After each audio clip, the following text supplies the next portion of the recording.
জেলা পরিষদের নতুন একটি নিয়োগ বিজ্ঞপ্তি প্রকাশিত হয়েছে। তো দেখতে পাচ্ছেন এখানে 12 ডিসেম্বর 2024 খ্রিস্টাব্দ তারিখে প্রকাশিত জেলা পরিষদের নিয়োগ বিজ্ঞপ্তি।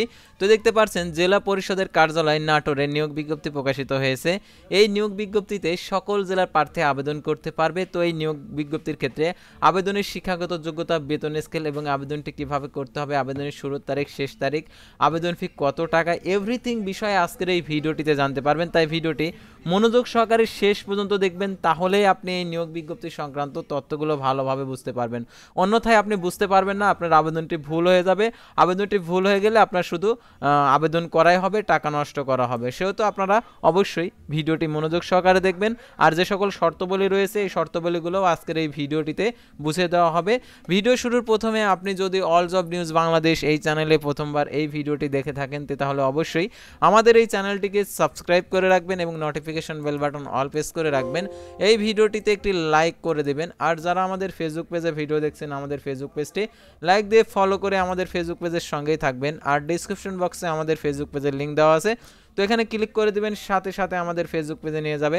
তো আমাদের ফেসবুক পেজ এবং ইউটিউব চ্যানেলে যে সকল আপডেটগুলো জানতে পারবেন, সরকারি, বেসরকারি, এনজিও, ডিফেন্স, শিক্ষক নিয়োগ, sales marketing, railway job, NGO job, এক কথায় সকল ধরনের নিয়োগ বিজ্ঞপ্তির আপডেট জানতে পারবেন। পাশাপাশি নিয়োগ পরীক্ষার সময়সূচিগুলোও জানতে পারবেন। আর জরুরি প্রয়োজনে হোয়াটসঅ্যাপ এবং ইমো নাম্বার দেওয়া রয়েছে। তাছাড়া ফেসবুকে মেসেঞ্জার অপশন রয়েছে, মেসেজ করে নিয়োগ বিজ্ঞপ্তি সংক্রান্ত তথ্যগুলো জেনে নিতে পারবেন। তো আর কথা না বাড়িয়ে আপনাদেরকে দেখিয়ে দিচ্ছি জেলা পরিষদের নিয়োগ বিজ্ঞপ্তি, অর্থাৎ নাটোর জেলা পরিষদের নিয়োগ বিজ্ঞপ্তি। বড় নিয়োগ বিজ্ঞপ্তি, অনেক ক্যাটাগরির পোস্ট রয়েছে। তো আপনারা অনেকে আছেন যে আবেদন করতে আগ্রহী, তো সেই জন্য দেখতে পাচ্ছেন এখানে যে কথাগুলো বলা রয়েছে, অর্থাৎ স্থানীয় সরকার পল্লী উন্নয়ন সমবায় মন্ত্রণালয়, স্থানীয় সরকার বিভাগে জেলা পরিষদ বাংলাদেশ সচিবালয়ের নভেম্বর 24 নভেম্বর 2024 খ্রিস্টাব্দ তারিখে ছাড়পত্রের মোতাবেক নাটোর জেলা পরিষদের হিসাবরক্ষক একটি, অফিস সহায়ক ও কম্পিউটার অপারেটর একটি, ডুপ্লিকেট মেশিন অপারেটর একটি এবং অফিস সহকারী 3টি, পরিচ্ছন্নতা কর্মী একটি এবং মোট 7টি পদের নিয়োগের নিমিত্তে বাংলাদেশি প্রকৃত নাগরিকদের নিকট হতে নিম্নের শর্তাবলী সাপেক্ষে পূর্ণ দরখাস্তের আহ্বান করা যাচ্ছে। ইতিপূর্বে যারা উক্ত আবেদন করেছেন তাদের নতুন করে আবেদন করার প্রয়োজন নেই। তো এখন দেখতে পাচ্ছেন পদের নাম, বেতন স্কেল, পদের সংখ্যা, শিক্ষাগত যোগ্যতা। তো দেখতে পাচ্ছেন এখানে হিসাব রক্ষক নিবে, এটা হচ্ছে 13তম গেট, 11,000 টাকা থেকে 26,590 টাকা বেতনে, পদের সংখ্যা একটি, কোনো স্বীকৃত বিশ্ববিদ্যালয় হতে বাণিজ্য বিভাগের 2য় শ্রেণীর স্নাতক বা সমমান ডিগ্রি।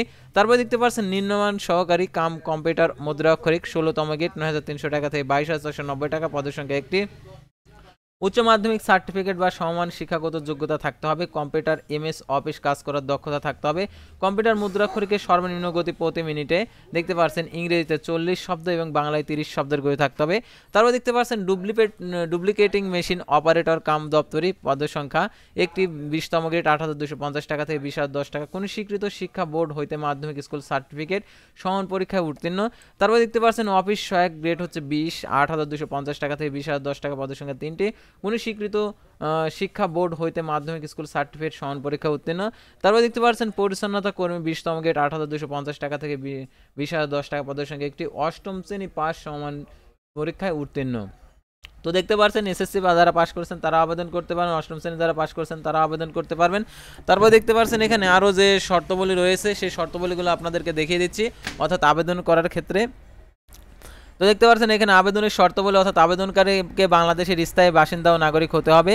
আবেদনকারীকে সরকার কর্তৃক নির্ধারিত প্রথম পাতার চাকরির আবেদন ফর্মে আবেদন করতে হবে। উক্ত আবেদন ফর্মে দেখতে পাচ্ছেন জেলা পরিষদ নাটোর এর ওয়েবসাইটে দেখতে পাচ্ছেন gpnator.gov.bd এই জনপ্রশাসন মন্ত্রণালয়ের ওয়েবসাইটের পাওয়া যাবে। অর্থাৎ আবেদন ফর্মটি যে নাটোর যে জনপ্রশাসন মন্ত্রণালয়ের যে ওয়েবসাইট রয়েছে সেই ওয়েবসাইট থেকে আবেদন ফর্মটা পাওয়া যাবে। প্রার্থীকে আবেদনপত্রে নিম্নলিখিত তথ্য দিয়ে উল্লেখ করতে হবে, অর্থাৎ নিম্নে যে তথ্যগুলো দেওয়া রয়েছে এই তথ্যগুলো উল্লেখ করতে হবে। সেও তো আপনাদেরকে এই তথ্যগুলো জানতে হবে। তো কি তথ্য দিতে হবে সেই তথ্যগুলো আপনাদেরকে এখন দেখিয়ে দিচ্ছি। তো দেখতে পাচ্ছেন প্রথমে ক নম্বরে দেওয়া রয়েছে, অর্থাৎ প্রার্থীর নাম, পিতার নাম, মাতার নাম, স্থায়ী ঠিকানা, বর্তমান ঠিকানা, জন্ম তারিখ, বয়স 12/1/2025 খ্রিস্টাব্দ তারিখে 18 থেকে 32 খ্রিস্টাব্দ তারিখের মধ্যে, 18 থেকে 32 বছরের মধ্যে হতে হবে। আবেদনপত্রে গ্রহণের শেষ তারিখ চাকরিতে প্রবেশের বয়স সংক্রান্ত সর্বশেষ জারিকৃত প্রজ্ঞাপন বিধি কার্যকর হবে। বয়সের ক্ষেত্রে কোনো প্রকার এফিডেভিট গ্রহণযোগ্য নয়। জাতীয়তা, শিক্ষাগত যোগ্যতা, মোবাইল নম্বর, কোঠা, অভিজ্ঞতা যদি থাকে সেটা উল্লেখ করতে হবে। তারপরে দেখতে পাচ্ছেন দরখাস্তের সাথে নিম্নোক্ত কাগজপত্র যুক্ত করতে হবে, অর্থাৎ যে কাগজপত্র যুক্ত করতে হবে: প্রথম শ্রেণী গ্যাজেট কর্মকর্তা কর্তৃক সত্যায়িত নামাঙ্কিত সিল সহ দেখতে পাচ্ছেন সকল পরীক্ষার সনদের ফটোকপি। প্রথম শ্রেণী গ্যাজেট কর্মকর্তা কর্তৃক সত্যায়িত সদ্য তোলা পাসপোর্ট সাইজের 3 কপি ছবি। প্রথম শ্রেণী গ্যাজেটেড কর্মকর্তা কর্তৃক প্রদত্ত চারিত্রিক সনদপত্র। প্রার্থীর নিজ এলাকার ইউনিয়ন পরিষদ, পৌরসভা, সিটি কর্পোরেশনের কর্তৃক প্রদত্ত নাগরিকত্ব সনদ। প্রথম শ্রেণী গ্যাজেট কর্মকর্তা কর্তৃক সত্যায়িত জাতীয় পরিচয়পত্র, জন্ম নিবন্ধন সনদ। প্রথম শ্রেণী গ্যাজেট কর্মকর্তা কর্তৃক কম্পিউটার প্রশিক্ষণের সত্যায়িত সনদ। আবেদনের সাথে 200 টাকা মূল্যমানের ব্যাংক ড্রাফট প্রে অর্ডার নির্বাহী কর্মকর্তা জেলা পরিষদ নাটোর এর অনুকূলে জমা দিতে হবে। যোগাযোগের ঠিকানা নিম্নলিখিত ফেরতকাম দেখতে পাচ্ছেন 9.50 ইঞ্চি, তারপর 4.50 ইঞ্চি সাইজের একটি 10 টাকার ডাক টিকিট যুক্ত করতে হবে। খামের উপরে পদের নাম উল্লেখপূর্বক সরকার কর্তৃক চাকরি নির্ধারিত আবেদন ফর্ম প্রধান নির্বাহী কর্মকর্তা জেলা পরিষদ নাটোর বরাবর আগামী 12/1/2025 খ্রিস্টাব্দ তারিখের মধ্যে অফিস চলাকালীন সময়ের মধ্যে ডাকযোগে পৌঁছাতে হবে। সরাসরি কোনো আবেদনপত্র গ্রহণ করা হবে না। নির্ধারিত তারিখের পর আবেদনপত্র গ্রহণযোগ্য হবে না। মুক্তিযোদ্ধা, শহীদবীর, মুক্তিযোদ্ধা, বীরঙ্গনা প্রমাণক হিসাবে দেখতে পারেন সর্বশেষ মোতাবেক উপযুক্ত কর্তৃপক্ষ কর্তৃক প্রদত্ত সনদ। মুক্তিযোদ্ধা, শহীদবীর, মুক্তিযোদ্ধা, বীরঙ্গনা প্রার্থীদের ক্ষেত্রে অবশ্যই আবেদনকারী সম্পর্কে উল্লেখপূর্বক এবং ইউনিয়ন পরিষদের chairman, city corporation, ward councillor, পৌরসভা মেয়র, প্রশাসক এবং পৌরসভার কাউন্সিলর কর্তৃক সার্টিফিকেট থাকতে হবে।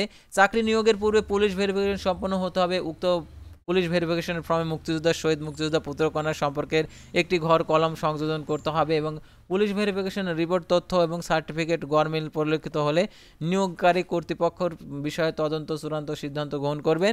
এবং নিয়োগের ক্ষেত্রে আরও যে সকল দেখতে পারছেন মুক্তিযোদ্ধার ক্ষেত্রে আরও যে সকল তথ্যগুলো এখানে দেওয়া রয়েছে: মৌখিক পরীক্ষার সময় অবশ্যই সনদপত্রের মূল কপি উপস্থাপন করতে হয়। প্রথম শ্রেণী কর্মকর্তা কর্তৃক সত্যায়িত 1 সেট ফটোকপি দাখিল করতে হবে যে সকল কাগজপত্র প্রদর্শন করবেন।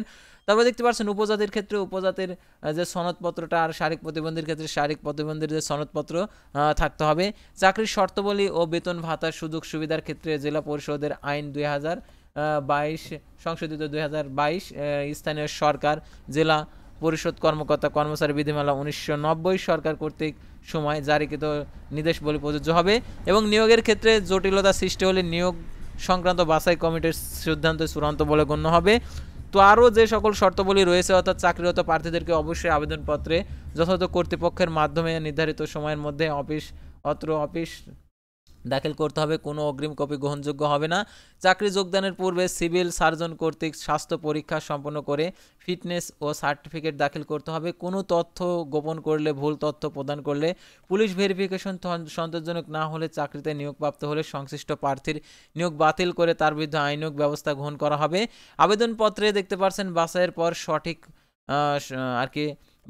সঠিক পাওয়া গেলে প্রার্থীকে নির্বাচনী পরীক্ষার জন্য বিবেচিত করা হবে। পরীক্ষা অংশগ্রহণের জন্য কোনো প্রকার টিএডিএ প্রদান করবে না। অসম্পূর্ণ ত্রুটিপূর্ণ আবেদন সরাসরি বাতিল বলে গণ্য হবে। আর আবেদনের ক্ষেত্রে দেখতে পাচ্ছেন নিয়োগ সংক্রান্ত যাবতীয় তথ্য জেলা পরিষদ নাটোর হইতে জানা যাবে। তো দেখতে পাচ্ছেন শামীম ভুঁইয়া, প্রধান নির্বাহী কর্মকর্তা, ভারপ্রাপ্ত, জেলা পরিষদ নাটোর। তো ভিউয়ার্স, আজকের ভিডিওটি ছিল সাধারণত জেলা পরিষদের নিয়োগ বিজ্ঞপ্তি নিয়ে। তো পরবর্তী ভিডিওতে আবার কোনো নতুন জব সার্কুলার নিয়ে আপনাদের সামনে হাজির হব। সে পর্যন্ত সবাই ভালো থাকবেন, সুস্থ থাকবেন, আর অবশ্যই আমাদের ফেসবুক পেজটি লাইক দিয়ে ফলো করে ইউটিউব চ্যানেলটি সাবস্ক্রাইব করে পাশে থাকবেন।